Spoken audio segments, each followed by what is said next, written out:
Covid के नए सब वेरिएंट JN1 से पीड़ित मरीजों की तादाद बढ़ती जा रही है। केरल में सोमवार को 111 नए केस सामने आए हैं, तो वहीं एक मरीज की मौत भी हो गई।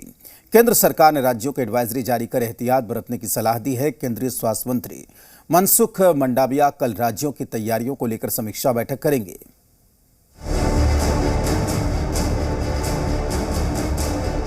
देश में एक बार फिर कोरोना पांव पसारने लगा है। केरल में कोविड का नया सब वेरिएंट JN1 मिला है।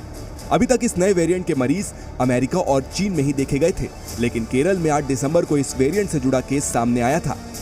कोरोना वायरस के नए वेरिएंट के मरीज मिलने के बाद केंद्र सरकार भी एक्टिव हो गई है। केंद्रीय स्वास्थ्य मंत्री मनसुख मांडविया ने 20 दिसंबर को सभी राज्यों के स्वास्थ्य मंत्रियों और अधिकारियों की बैठक बुलाई है। केंद्र सरकार ने एडवाइजरी जारी कर सभी राज्यों को अलर्ट रहने के लिए कहा है। सरकार ने त्योहार और नए साल पर भीड़ के मद्देनजर एडवाइजरी जारी की है। राज्यों से सभी तरह के बुखार की मॉनिटरिंग करने के लिए कहा गया है। RT-PCR तकनीक के जरिए टेस्टिंग बढ़ाने के निर्देश भी दिए गए हैं।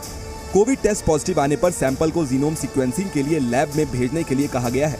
इसका मकसद ये पता करना है कि कोरोना वायरस से संक्रमित मरीज किस वेरिएंट की चपेट में आए हैं।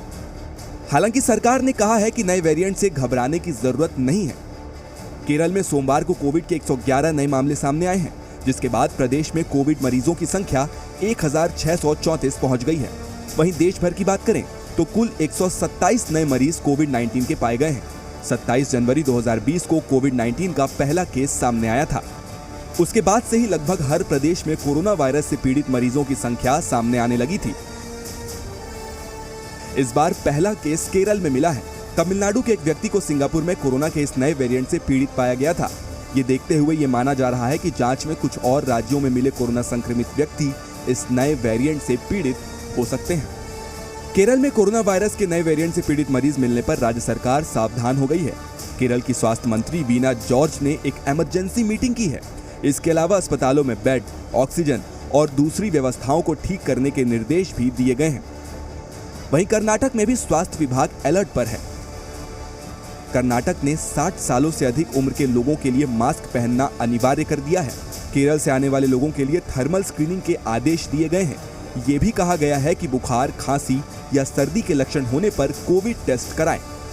कोरोना वायरस के JN1 वेरिएंट का पहला मरीज अमेरिका में मिला था, लेकिन उसके बाद इंग्लैंड, फ्रांस, आइसलैंड, चीन और सिंगापुर जैसे देशों में भी ये फैल चुका है। अकेले अमेरिका में कोरोना संक्रमित मरीजों में 15 से 30% मरीज इसी वेरिएंट से संक्रमित है। सितंबर में JN1 का पहला मरीज अमेरिका में मिला था।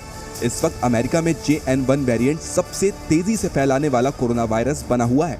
सिंगापुर में पिछले एक हफ्ते में 56,000 से ज्यादा संक्रमित मरीज मिले हैं। सिंगापुर के स्वास्थ्य मंत्रालय ने अपने सभी नागरिकों के लिए ट्रैवल एडवाइजरी भी जारी की है। यही नहीं, अपने सभी नागरिकों से मास्क पहनने की अपील भी की गई है। अब हम आपको कोविड के इस नए सब वेरिएंट JN1 के बारे में बता देते हैं। JN1 ओमिक्रॉन के वेरिएंट BA.2.86 जिसे पिरोला कहते हैं, उसका सब वेरिएंट है।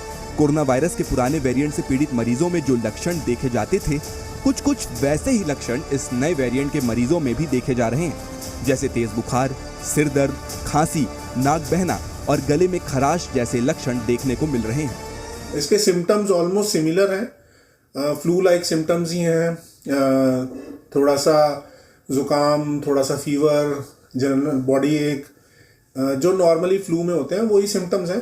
कुछ एक केसेस में थोड़ा सा ये सिग्निफिकेंटली बढ़ जाता है। जाहिर है, कोरोना के इस नए वेरिएंट से सावधानी बरतने की जरूरत है। सर्दी के मौसम में कोरोना के लक्षण वाले मरीज ज्यादातर सामने आ रहे हैं। ऐसे में लापरवाही बरतना जोखिम को दावत देना हो सकता है। पूजा मक्कड़ के साथ ब्यूरो रिपोर्ट, जी मीडिया।